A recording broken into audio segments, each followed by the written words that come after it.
The Manhattan midnight in January was brutal.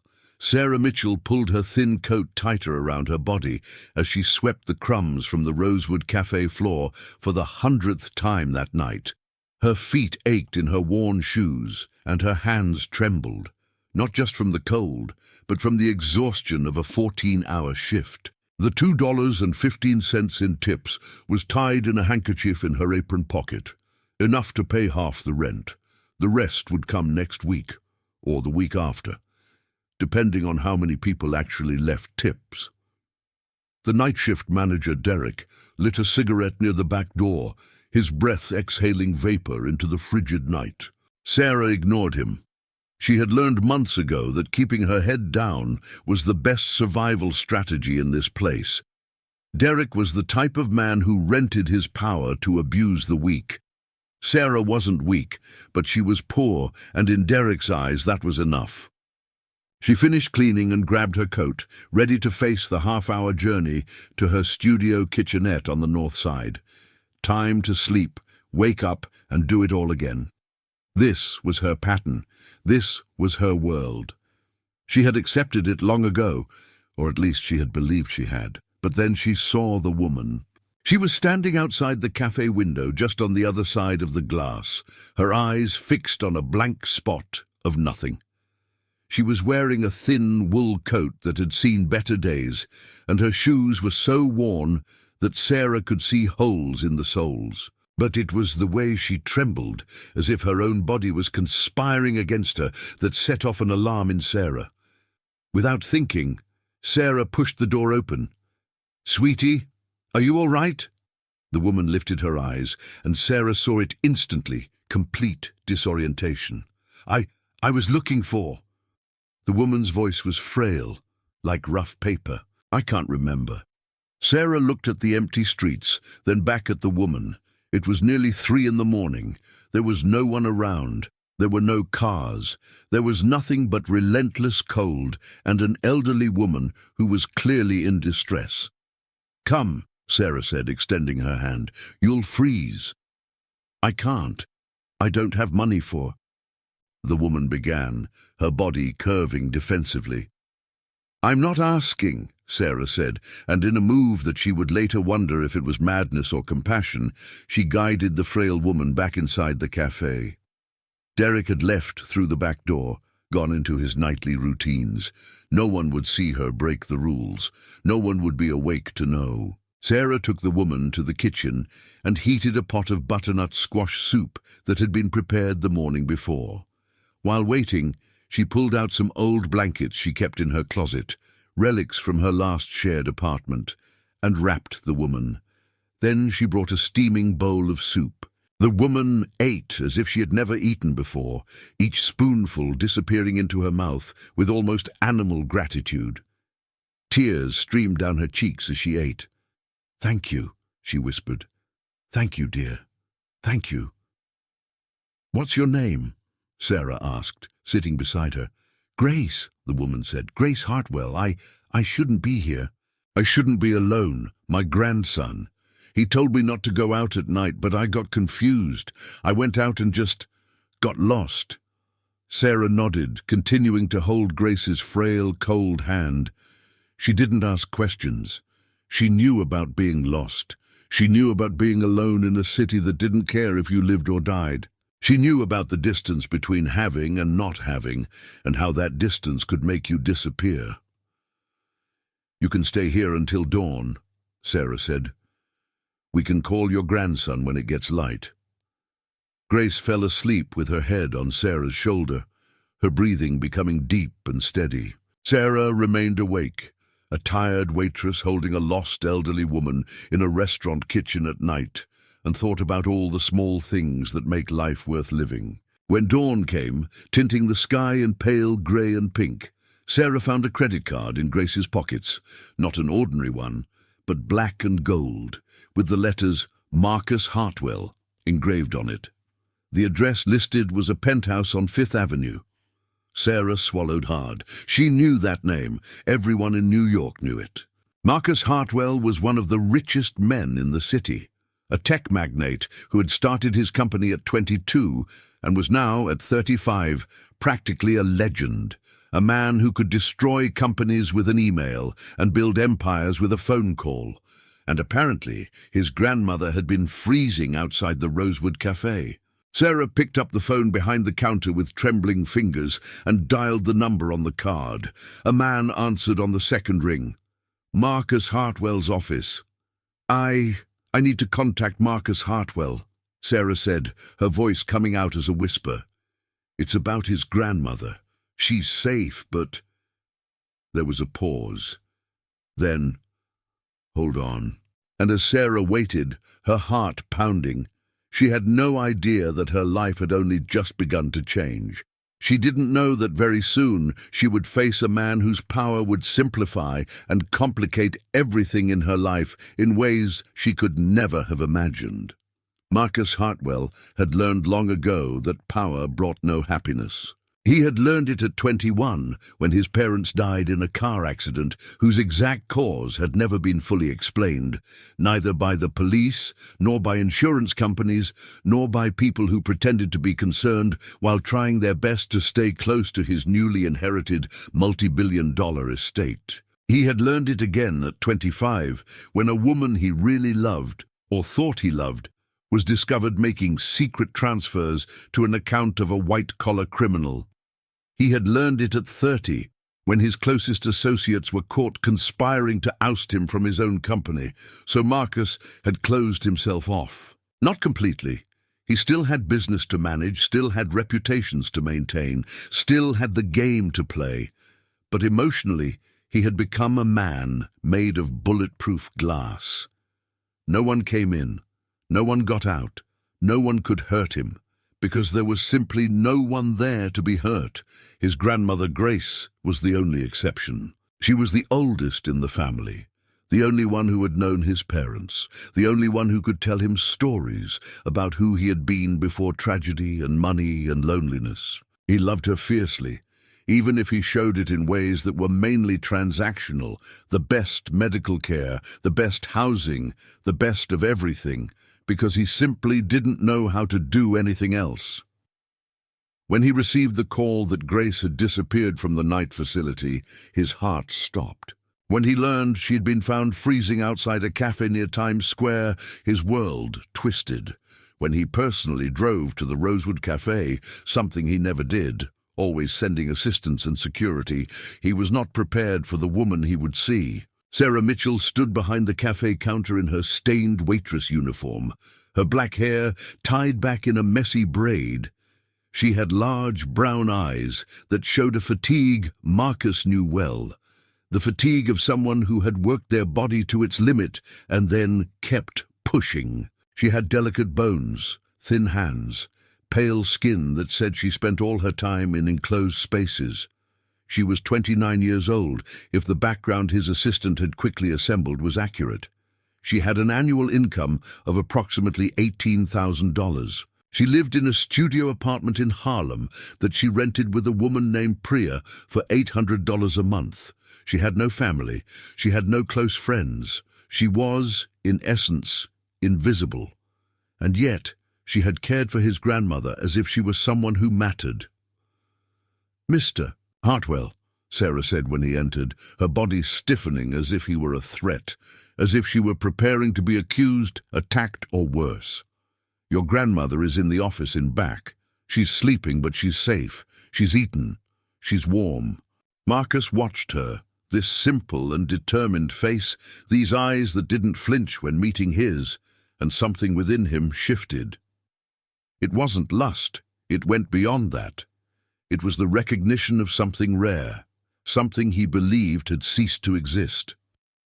"You don't know my grandmother," Marcus said, his voice coming soft, controlled. "Dangerous. You don't know my family. You have nothing, and yet you brought her inside. You fed her. You warmed her. Why?" Sarah looked at him, and for a moment Marcus saw the entire story of her life in her eyes. Each cold night, each skipped meal, each time she had been ignored or discarded by society, and despite it all, she still had compassion. "Because," Sarah said calmly, "she's a person, and people need to be cared for. Marcus felt something break inside him, a glass that had been intact for so long that he had forgotten there was a man behind it.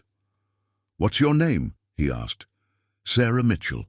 Sarah Mitchell," he repeated, testing the way the words felt on his lips. "I'm Marcus Hartwell, and you've changed my life."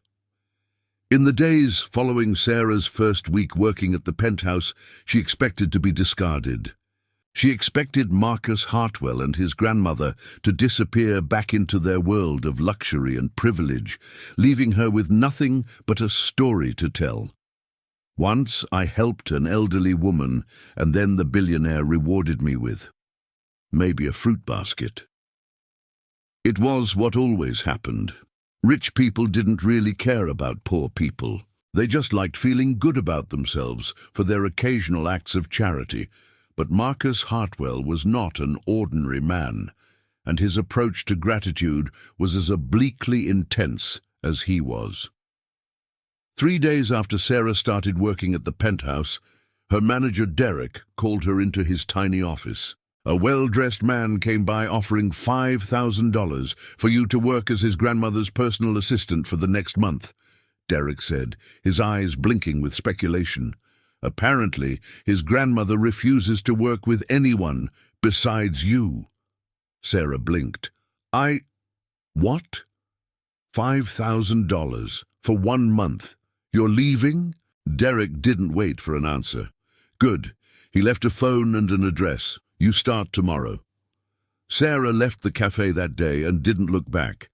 Not because she was screaming about never returning, but because she entered one of those strange dreams you don't fully wake up from, where everything is slightly more colorful and more real than life should be. Marcus Hartwell's penthouse was at the top of a glass building on 5th Avenue. When she entered for the first time, the security guard recognizing her from the photo Marcus had provided, her breath disappeared. The floors were polished marble. The windows spanned Manhattan in a 360-degree view. There were works of art on the walls that she recognized from magazines, masterpieces that would cost more than she could earn in a lifetime. "You finally arrived." Grace's voice was cheerful, bringing Sarah back to the present.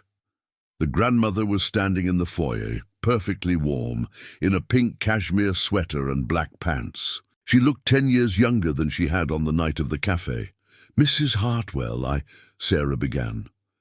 "Grace," said Grace, taking Sarah's hand, "and you'll call me Grace. We're friends, aren't we? You saved my life."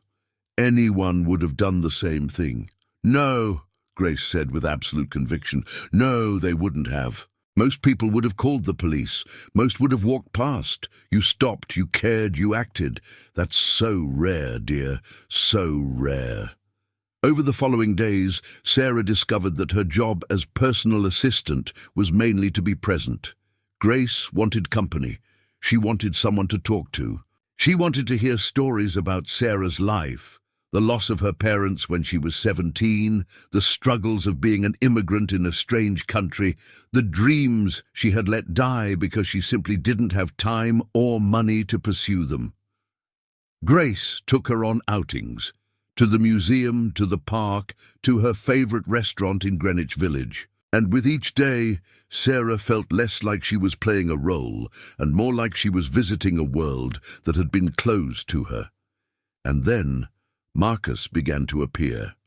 At first, it was small things. He would walk in the door, his eyes finding Sarah before anything else. He would ask Grace how her day had been, and she would answer, and then, like a sleight of hand, Sarah and Marcus would find themselves alone. He would take her for walks around the city.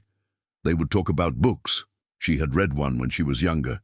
He read dozens every week. They would talk about life, about politics, about the injustice of the world Sarah lived in daily, and that Marcus had spent most of his life ignoring. "Why are you doing this?" Sarah asked one day, when they stood on a penthouse balcony watching the sun set over the city. "Doing what?" Marcus asked. "Pretending to care? Or, if you really do care, why do you care? You have everything. You don't need me." Marcus was silent for a long time. "My mother died when I was 20, he finally said. "A car accident. The driver died at the scene. She was taken to the hospital, but there was so much blood, so much loss. My father was with her. When he heard what had happened, he drove straight to the hospital. He was hit by a truck 2 blocks from the office building where they were supposed to be going for a meeting." Sarah breathed in. Marcus didn't look at her. "From what I could discover later, and it took years because nobody wanted to tell me, my mother had discovered something about my father's business, something illegal. She was going to meet with him to demand he stop. Instead, both were killed, and the people responsible for their deaths never charged. Money and power have a way of making the wrong people disappear after they do wrong things." He finally looked at her. "I learned early that money doesn't buy compassion, that nothing really buys compassion. It's just given. It's just rare. When I see it in you, Sarah, when I see that you cared for a stranger in the middle of the night with no hope of reward, it reminds me that kindness still exists in the world, and that terrifies me. Because if kindness exists, then maybe I could be capable of being good too. Maybe I could be capable of being so much more." Sarah felt something inside her break and rebuild in a completely new way. "You are good," she whispered. "I'm not," Marcus said. "But maybe with you, I could try." A week after Sarah began working at the penthouse, Marcus took her out to dinner at a small, elegant restaurant on the Upper East Side. It wasn't a celebrity restaurant or paparazzi-filled. It was the type of place where really rich people went to not be recognized. Small candles flickered on each table. There were vines swaying beneath a false ceiling made to look like a garden. Marcus ordered for both of them. "Shouldn't I have a chance to choose?" Sarah asked, raising an eyebrow. "Do you trust me?" he asked in return. She watched him, then nodded. She trusted him. Somehow in just 1 week she had grown to trust him completely, which was probably stupid. He was one of the most powerful men in the world. She was a waitress. There was nothing balanced about that equation. "Then yes," Marcus said, "you trust me with meals." The wine was extraordinary, creamy white with notes of pear and honey. The food came in small pleasures, a beet carpaccio with horseradish and sour cream, delicate fish that literally melted in the mouth, a carrot sauce that had depth and complexity Sarah never imagined a vegetable could have. "How do you know so much about food?" she asked. "I grew up traveling," Marcus said. "My parents believed fine dining was part of a proper education. When they were alive, we would take monthly trips, Paris, Tokyo, Copenhagen. I learned that food is the universal language. Food is where people meet, regardless of wealth or social standing." "Sounds perfect," Sarah said, and there was bitterness in that last word. "It wasn't," Marcus said. "It was performative. My mother was always worried about what people thought. My father was violent when he was drunk, which was frequently. I learned to rely on nothing but food, because food never lied. Food never pretended to love you, and then asked you for money." Sarah reached across the table slowly and placed her hand over his. He turned his hand to meet hers. "Have you ever met someone whose parents actually loved them?" she asked. "I met someone whose parents died when she was young, and she had no one, and yet she gave of herself to a stranger in the cold night," Marcus said. "So yes, I met someone." Sarah felt her eyes burn. "Don't do that." "Do what?" "Don't. Don't make this more than it is. Don't turn it into a fairy tale. It will disappear. You'll wake up and see that I'm just me, that I'm ordinary, that I have nothing to give you that you can't buy." Marcus leaned forward. "Sarah, could you give me something I couldn't buy?" She waited. "You could give me honesty," he said. "Everyone in my life lies. Your secretaries lie, your lawyers lie, your dates lie. Even my grandmother lies a little, though it's usually to spare my feelings. But you tell the truth even when it hurts you to do it. especially when it hurts you. That is rarer than you know. That night, when Marcus dropped her off at her apartment in Harlem, he had insisted on taking her there personally in his car, despite her protests. He kissed her. It was a simple kiss, just lips, just an acknowledgement of possibility. But when he pulled away, Sarah knew her life had become irrevocably complicated. Over the next few days, their relationship changed. Grace was still the excuse for them to be together, but now there was touch. There were conversations that ended in whispers. There was the shared knowledge that something forbidden was happening, something that probably shouldn't. "You have to go slow with this," Priya warned roommate and friend of Sarah when she saw the glow in her eyes. "Guys like that, they're not for waitresses. They're for Victoria's Secret models or senators' daughters." "He's not like that," Sarah said. "They all are," Priya said, who had been burned by relationships and was always ready with her dried wisdom. "He's having a moment. When he gets bored, you'll wake up alone." But Sarah couldn't believe Priya, not in her heart, because when Marcus looked at her, he saw her. He saw all of her, her fatigue, her fear, her secret hopes, and he wanted her anyway. 2 days after their kiss at the restaurant, Sarah received a call from a number she didn't recognize. Her heart raced. She answered. "Ms. Mitchell." The voice was crisp, professional. "I'm Detective Reginald Morrison with the New York Police Department. I'm conducting an investigation into the death of James Hartwell, which occurred 15 years ago. We have reason to believe you may have relevant information. Would you be willing to meet with me?" Sarah's blood drained from her face. I don't know James Hartwell. I can't help you." "You're in a relationship with Marcus Hartwell, correct?" Silence. "How did the police know?" "Nobody knew." "Ms. Mitchell, how did you get this number?" Sarah asked. "Public information. You worked at a restaurant that had contact with Marcus Hartwell's office. Now, we'd like to talk about the accident that killed his parents. There are some inconsistencies in the information that was originally reported." Sarah hung up the phone. Her fingers were trembling. When Marcus showed up that night, as he always did, always finding an excuse to be where she was, he saw instantly that something was wrong. "What happened?" he asked, and then she told him about the phone call, about the investigation, about the inconsistencies. Marcus became very still. "You shouldn't have hung up," he said finally. "How is the police investigating your family? I thought you said it was an accident." "It was an accident," Marcus said, and then, seeing the disbelief in her eyes, he swore. "This is complicated, Sarah, and it's not safe for you to be involved in this." "But I'm already involved. They have my phone number. They know about you and me."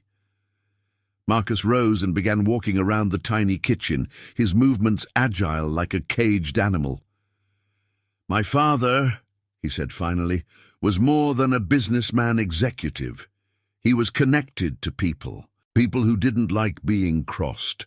When my mother discovered something about his business, illegal transactions, money laundering, people disappearing, she demanded he stop. He refused. She said she'd go to the police. An hour later, she was in an uninvestigated car accident. "My God," Sarah whispered. "My father immediately offered to collide with a truck, but you know what reality is? That truck came straight for him. No attempt at braking, no attempt to avoid. The police marked it as accidental because investigating any other way meant investigating some of the most powerful men in the city. And now they're reopening the case?" "Someone is reopening it," Marcus confirmed. "Someone with enough courage or stupidity to do it. And now you're connected to me, and if these people believe you have information—" He didn't finish the sentence. He didn't need to. Sarah understood. "What do you want me to do?" she asked. Marcus turned to her. His eyes were hard, scary in a way she had never seen. "I want you to disappear for a while. I'll arrange money. You go to a hotel, you stay in your room, you don't talk to anyone. This is insane." "Yes," Marcus agreed. "Welcome to my life. Welcome to where being near me puts you in danger." Sarah spent a week in a hotel near the airport, in a windowless room that Marcus had rented under a false name. He visited her at night, always being careful, always looking over his shoulder. They spent those nights talking, and it was during those conversations that Sarah learned who Marcus really was beneath all the wealth. He was a broken man who had learned to function through sheer willpower. He was a man who had grown up surrounded by lies and had decided, consciously or unconsciously, that if anyone was truthful around him, he would keep them close, no matter the price. "How do you know I'm not using you?" Sarah asked one night. "Because you won't even accept the money I've offered you," Marcus responded. "You work as a waitress and live in a studio with a roommate. If you wanted to use me, you would have demanded an apartment. You would have demanded a car. You would have demanded everything. But you haven't. You're still in this hotel room, still worried that being near me is putting other people in danger. That's not the behavior of someone pretending. That's the behavior of someone who is terrified of being with you," Sarah said. Marcus moved away from where he had been lying on his back on the bed. "Yes," he said, "but you stay here anyway." During that week, there were 3 different incidents. Once, someone tried to gain access to the room. Another time, there was a car waiting in the hotel parking lot, its occupants photographing every person entering and leaving. The third time, the police showed up with a warrant to search Sarah's room. They found nothing because Marcus had knowledge of their arrival and was gone an hour before. "Will this stop?" Sarah asked. "No," Marcus said honestly. "This will only get worse. My lawyer believes someone is using this historical investigation to bring me down, which means I have enemies. I have very powerful people who want me hurt." "So what are you going to do?" Marcus sat up. He had gotten up before dawn, and there was a hardened quality to his features that wasn't there before. "I'm going to do what my parents didn't do. I'm going to tell the truth, and then I'm going to protect myself and protect those I love." Sarah felt her heart leap. "You love?" she asked carefully. Marcus reached over and tucked a strand of hair behind her ear. "Yes," he said, "I love. Terrifyingly, in my case." "And who do you love?" "A woman who cared for my grandmother without knowing who she was. A woman who believed all people deserved dignity.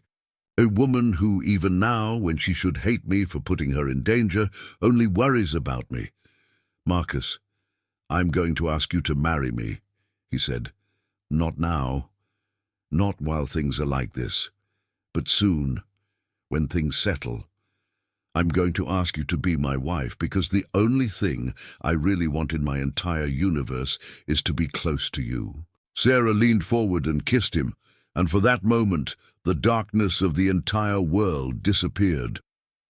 At the end of that week, Marcus called a press conference. Sarah begged him not to do it, asked him to let things alone, but Marcus had decided he had lived in darkness long enough. He revealed everything. His father's illegal business dealings, his father's connections to criminals, the suspicious deaths of his parents, the years that authorities had allowed the truth to remain hidden out of fear of powerful retaliation. He named the names of every powerful man involved in the cover-up. He published documents. He provided federal prosecutors with copies of every transaction, every communication, every private discussion he had managed to recover from long ago. The impact was explosive. 3 board members resigned. A federal judge was charged with bribery. 3 men were charged with conspiracy to commit murder. And immediately, media attention turned to Marcus Hartwell, the billionaire who was exposing his own family secrets to pursue justice. And then, inevitably, attention turned to Sarah. The tabloids asked, who was the mystery woman being photographed entering Marcus's penthouse? Who was she? Where was she from? And when the money started being investigated, when every transaction of Marcus's was examined under a microscope, they discovered a $5,000 transfer to a Rosewood cafe, then a series of larger transactions, then an apartment rental paid, then a bank account opened under the name of Sarah Mitchell. Within 48 hours, she was famous, not in the good way. She was the waitress who slept her way to the top. She was an opportunist targeting a vulnerable billionaire. She was a gold-digger prostitute. There were photos of her face pulled from security cameras at her waitress station at Rosewood, in her tiny Harlem apartment. Within a week, it got worse. Her co-workers sold stories to tabloids about how she was always ambitious and was probably using Marcus. Priya was contacted by reporters and sold a story to Us Weekly about how Sarah was always looking for an angle and was probably manipulating the old billionaire for money. People Sarah had known briefly years ago appeared on television saying mean or false things, and the worst was the silence from Marcus. He was busy. He was testifying. He was in meetings. He was going to be unreachable for a while, his assistant said. Sarah spent 10 days alone in her apartment, reading about herself on news websites and magazines. She saw her face in newspaper advertisements. She saw graphs that showed her estimated net worth, wrong, her age, wrong, her estimated weight, strange and wrong. She saw videos of herself as a waitress, all her movements ungainly and graceless, alongside photos of runway models. She saw speculation about whether she was pregnant, no. Whether she and Marcus were breaking up, wouldn't know. Whether she had been a Las Vegas prostitute before, where on earth did that come from? She was being discarded, as always in Sarah's life. When things got too close, when there was risk of someone really caring, the person disappeared. She was in the process of packing, deciding whether she should just return to the Rosewood Cafe or do something more dramatic, like return to her apartment and hope people got bored with her when there was a knock at the door. It was Grace. "Come," Grace said, grabbing Sarah's hand. "There's no time for explanations. You have to come with me." Grace didn't take Sarah to the penthouse. Instead, she took her to a house Sarah had never seen before, a red brick mansion in Greenwich, Connecticut. It was an old house, the Hartwell family home, with large rooms and antique furniture and the feeling of historical weight. Marcus was waiting for her in the study. "You have 30 seconds to explain why you disappeared," Sarah said before he could speak. 30 seconds before I leave and never speak to you again." Marcus rose from where he had been sitting behind a heavy mahogany desk. There was a bruise under one of his eyes. "I was arrested," he said simply. Sarah blinked. "What? Arrested by the FBI? Taken in for interrogation for 8 hours about my business connections, my involvement in the scandal, whether I had committed fraud, whether I had engaged in influence trafficking.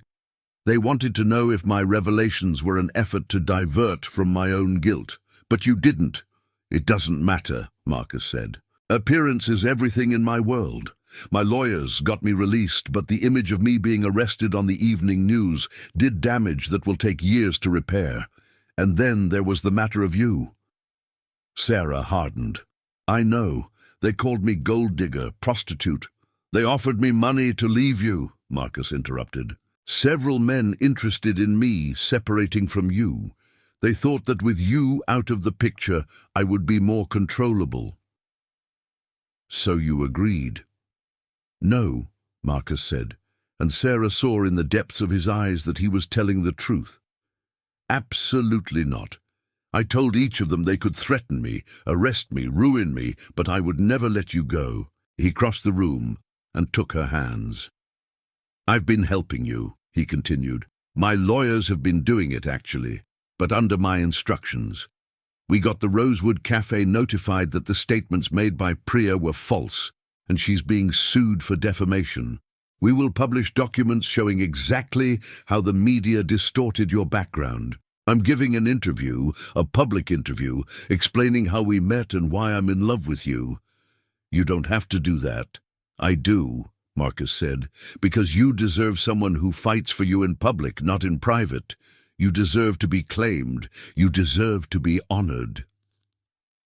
Grace appeared in the doorway with a bottle of wine. Let me be alone with her for a second, she said to Marcus. Marcus left hesitantly. Grace took Sarah's hand. Do you love my grandson? She asked. Sarah nodded. He has suffered greatly, Grace continued. More than anyone should suffer. But since you came into his life, I've seen him begin to live again. It's not perfect. It will never be perfect, but it's real, and real is so much better than perfect. What if I'm right? What if everything disappears again? Then you face it together, Grace said simply. That's all anyone can ask, someone to be with when things get hard. Sarah allowed Grace to guide her back to the study. Marcus was waiting, his eyes on her. Yes, Sarah said. Yes to what? Marcus asked. Yes to everything. Yes to you being in the press. Yes to fighting. Yes to being close to you. Marcus crossed the room and lifted her up, his arms wrapping around her completely. I love you, he whispered.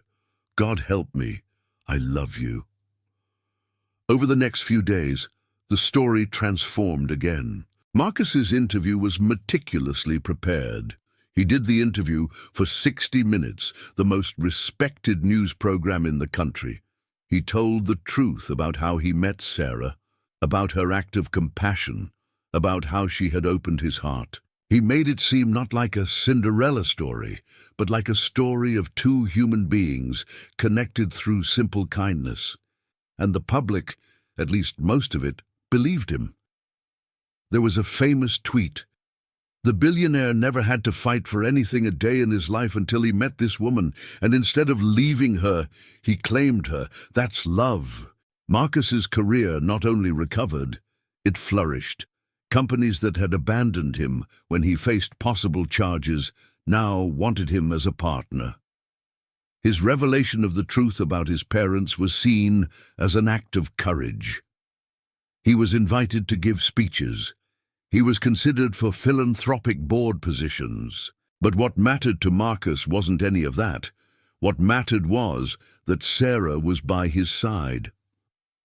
3 months after Sarah was taken to Connecticut, Marcus brought her back to Manhattan, but not to his penthouse. Instead, he took her to the Rosewood Cafe. It was closed that day. Derek had been fired weeks earlier when it became clear he had allowed systematic abuse of his employees. The new manager, a woman named Keisha, who had worked at a Michelin restaurant in Brooklyn, had agreed to open the place only for this evening.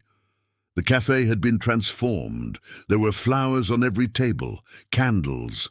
A small band was set up in the corner, ready to play, and at the center, at the table where Sarah had often eaten the night before going home, there was a diamond. Marcus was on one knee. I'm bad with words when it matters, he began. I always am. My lawyers have to speak for me, but this is the one thing in my life I need to say in my own words. He reached and took Sarah's hand. You saw me when no one else was looking. You cared for my grandmother when no one had asked you to. You stayed near me when everyone else walked away. You taught me that love is bigger than power, more important than money, more real than anything I possessed. Sarah Mitchell, will you be my wife? Will you spend your life with me? Sarah pulled him up and kissed him, and the small audience, Grace, Keisha, some friends Marcus had brought, exploded in applause. Yes, Sarah said between tears. Yes, yes, yes. The new bride put on the ring. It was simple, a single diamond on a platinum band, nothing like what you would expect from a billionaire. But when Sarah placed it on her finger, it felt like all the fullness of the world. I want to marry you here, she said suddenly, at this cafe, near where we met. Marcus smiled. Okay, he said, we'll marry here. Over the next few months, Sarah was immersed in what it meant to be the fiancée of a billionaire. There were meetings with event planners. There were bridal dress fittings. There were discussions about the number of guests. Marcus insisted on keeping it small, just family and close friends. There was the decision of where to go for the honeymoon. Sarah chose Italy, not because it was expensive or exotic, but because she had read a book about Rome when she was younger and had always dreamed of going. But in the midst of all this, Sarah kept her job at the cafe. Marcus offered to finance anything she wanted to do, higher education, a boutique, a career in anything. But Sarah loved the cafe. She loved being around people. She loved knowing that each day she was doing something that mattered to someone. "I don't understand," said Marcus's aunt, who had come to Manhattan for a meeting with Marcus about his inheritance. "Why do you still work as a waitress when you can do anything?" "Because," Sarah said, smiling, "doing anything and doing something that matters are two different things." One evening, while preparing her hands for the upcoming wedding, Marcus found Sarah looking out the window of the apartment they now shared, a smaller apartment than the penthouse, one Sarah had chosen because it had small rooms and tight hallways, and felt less like a museum and more like a home. "Are you scared?" he asked. "No," Sarah said. "I'm happy, but there's happiness that's scary, you know, like it's too good to be true, like it could be taken away at any moment." Marcus wrapped around her from behind, his chin resting on top of her head. "I will spend the rest of my life making you feel safe," he said. "I will spend the rest of my life showing you that this is real, that we are real." "How can you promise that?" "Because," Marcus said, "you taught me to make promises to someone other than myself. You taught me that it's possible to care about another person so deeply that their safety matters more than your own. And now that I've learned that lesson, I can't unlearn it. You are my future, Sarah. You are the only future I want." The wedding took place on a glorious spring day. 4 months after the engagement announcement, the Rosewood Cafe was transformed into a dream space. White vines intertwined through the ceiling beams, hanging floral arrangements on every window, and seating for just 125 people. Only family, close friends, and the people who had mattered in Sarah and Marcus's lives. Grace was in the front row, in a lavender suit that Marcus had selected. She cried from the moment Sarah entered, not because Sarah was becoming a billionaire through marriage, but because she was a good woman, becoming the wife of a man who deserved her, and that was rare enough to be worthy of tears. Sarah wore a simple dress, minimal white, no embellishment, just fine fabric that fell perfectly over her shoulders. She didn't want to look transformed. She wanted to look like herself, just on this special day. When she reached the altar where Marcus was waiting, their eyes met, and there was that moment, that crystalline moment, where everything disappeared except the two of them. There were no cameras, there was no audience. There were just two human beings choosing each other. The vows were made. Sarah promised to love Marcus through his darkness. She promised to be his reason for believing in kindness again. She promised to build a life with him that meant something. Marcus promised to honor Sarah. He promised to protect her. He promised to spend each day learning how to be the kind of man he could only be when near her. And when they were declared husband and wife and kissed, a long, deep kiss that held 7 months of desire, the entire crowd applauded, but Sarah didn't hear it. She just felt Marcus's heart against hers, beating in the same rhythm. The reception was joyful. There was no pretentious selection of rare wine or exotic food. There was pizza, which Sarah insisted on having. There was salad. There was cake made by Marcus's own grandmother, a recipe that had been passed through the family. There was a jazz band. There was dancing. There was the rare feeling of occasion without pretense. Keisha, the new manager of the cafe, gave a speech. She spoke about how Sarah had transformed the place not just for Marcus, but for everyone who worked there, how she had created a culture of dignity, How she had taught the staff that every customer deserved compassion, every day deserved to be approached with joy. Grace gave a speech that made everyone cry. She told the story of the night Sarah had brought her inside, how her grandson had entered her world like an angel, how she had seen an opportunity for a broken man to become whole again. When it came time for the first dance, Marcus led Sarah to the improvised dance floor. The band played an old and beautiful song, A Wonderful Life, by an artist Sarah had mentioned once as her favorite. "I'm married to you," Sarah whispered. "Yes," Marcus said. "You are. After all the chaos, all the madness, all the separation, you're mine." I always was," Sarah said. "From the night you walked into the cafe with all your anger and your fear and your broken beauty, I knew. I just didn't believe I could have you." "You have me," Marcus said, "and I will never let you go." They danced while spring came through the window, and Sarah felt like every woman in everything, like someone who had navigated through darkness and arrived on the other side to find someone waiting for her. But every fairy tale has its dark elements, and his came 2 months after the wedding. Marcus returned from work one day with an expression on his face Sarah had never seen before, a mixture of betrayal and rage so pure that for a moment she didn't recognize her husband. "Are you pregnant?" he asked. Sarah hesitated, and in that second of hesitation, everything broke. "You are," Marcus said, and it wasn't a question. "How long have you known?" "Marcus, I was planning to tell you. I just found out yesterday. I wanted to be sure first." "Who is the father?" The question came like a slap. "What? You're the father. You're my husband. Is there a possibility that—" Marcus began, and then he stopped because of course there was a possibility. They had slept together only once without protection 3 months ago, shortly after they began dating. But the reason for Marcus's anger wasn't skepticism, it was secrecy. "Why didn't you tell me?" he asked, his tone changing from accusation to pain.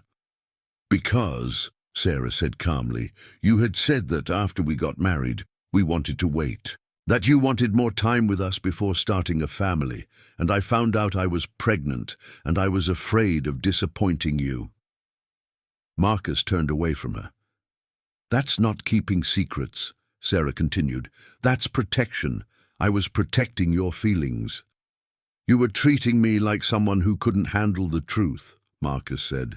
"Like my parents did, like everyone in my life does, and I thought you were different." Sarah felt her heart fall. "I am different." "No, you're not," Marcus said, and he looked so hurt, so wounded. "You're pregnant with a billionaire's child and hiding it. What am I supposed to believe that is? That this is some big happy secret? Or that you're just waiting for the right time to take advantage?"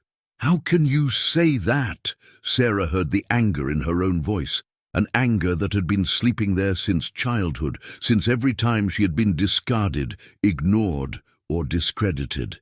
"I'm the woman who loved you when you were broken and furious. I'm the woman who stayed by your side while your life fell apart.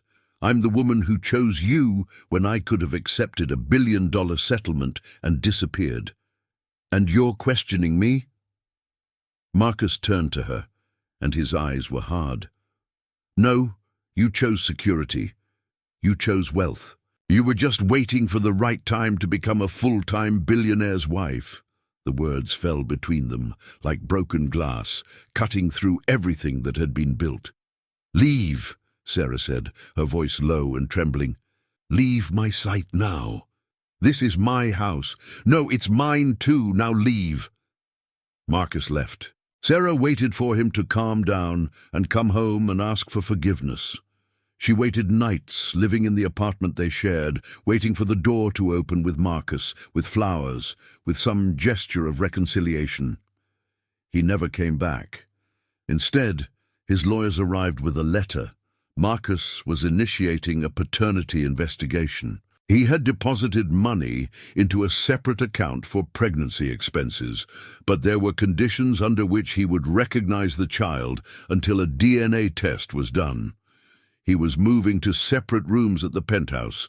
Sarah was pregnant with a man who hated her.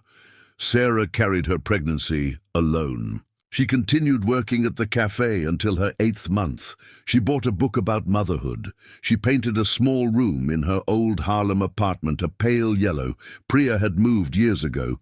She collected tiny clothes and a carriage, a car seat. She built a life for the child growing inside her, a baby she would never truly know his father because her father was too big to try. Grace visited when she found out about the separation.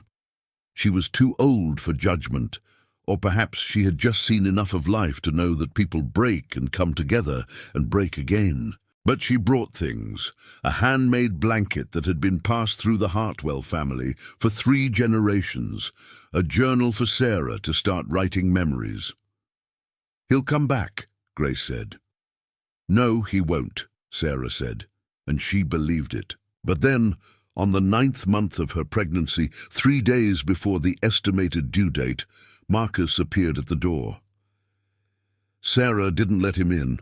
She was in pajamas, her feet swollen, her body defeated. She didn't want him to see her like this.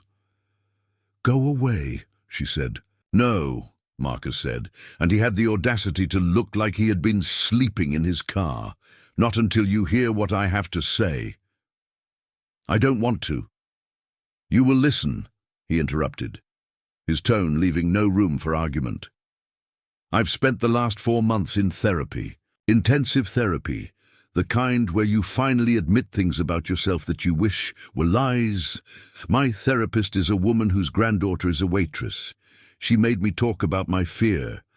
And my fear, Sarah, was that you would never love the true version of me, that you were just near me for money. That when everything was stripped away, when I was just a man with nothing, you would leave." Sarah said nothing. "But you didn't leave," Marcus continued. "Even when I found out you were pregnant and accused you of betrayal, even when I was cruel and unjust and absolutely irrational, you didn't leave. You moved back to your Harlem apartment. You kept working. You built a life for our child without demanding anything from me. And that showed me, finally, that your love isn't transactional. Your love is pure." Sarah felt the tears fall, not from joy, but from exhaustion. "You hurt me so much," she said. "I know," Marcus said, "and there's nothing I can say or do that will undo that. But I would like to spend the rest of my life proving to you that I'm better than that man who walked out this door 4 months ago. I would like to be here when our baby is born. I would like to be the kind of father he or she deserves. I would like to be the kind of husband you deserve." Sarah looked at this man, this rich and broken and beautiful man who had come into her life in desperation, and she saw finally that he was really trying. "You can't just appear and ask that everything be okay," she said. "I am," Marcus said. "I'm doing exactly that, and I will stay here every damn day until you believe I can change, until you believe that I love you." Sarah let him in. 3 days later, she gave birth to a girl. They called her Emma Grace. Emma for the one in Sarah's story, Grace for the grandmother who had started it all. Marcus was in the delivery room when Emma was born. He cried when he saw his daughter's face for the first time. A small face that was a combination of both, a small life that was proof that 2 people from completely different worlds could create something extraordinary together. "Hello, Emma," he whispered. "I'm your father, and I will never leave you. I will never hurt you. I will always be here." Sarah watched Marcus with his daughter, and all the anger she had carried disappeared. This wasn't forgiveness, not yet, but it was possibility. It was the beginning of healing. 5 years later, Sarah was standing on a terrace at a house they had bought together in the Hamptons. There was a pool below. At the bottom, Marcus was in the water with Emma, now a 5-year-old girl with black hair and bright eyes, while she laughed in a way that made Sarah's heart seem to expand. There was a baby too, a 2-year-old boy named James, in honor of Marcus's father. Sarah held him on her hip while she watched her family. Life had changed in ways she couldn't have imagined. She still worked at the cafe, though now as a partner. She and Keisha had expanded the business to 3 locations. They had a foundation that provided food for homeless people in New York. Sarah was finishing her GED, something Marcus had paid to facilitate through a private tutor, and she had plans to go back to school, not to become rich, but because learning mattered.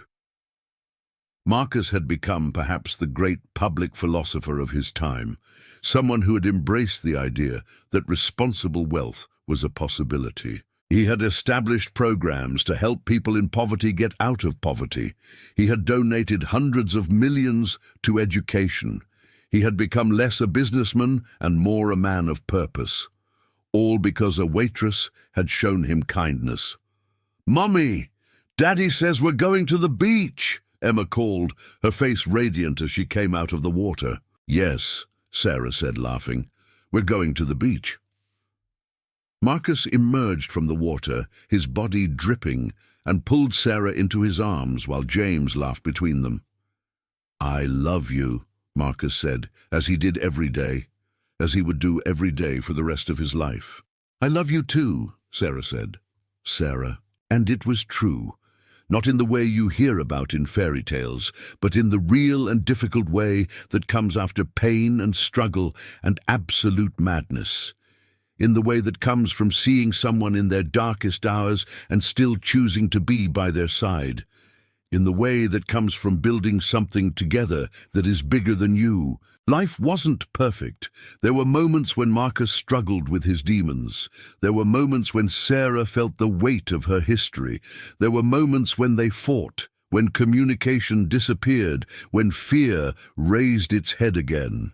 But there was also this. 2 human beings who had grown up in darkness, who had found each other, who had chosen each other, who had built a life that meant something.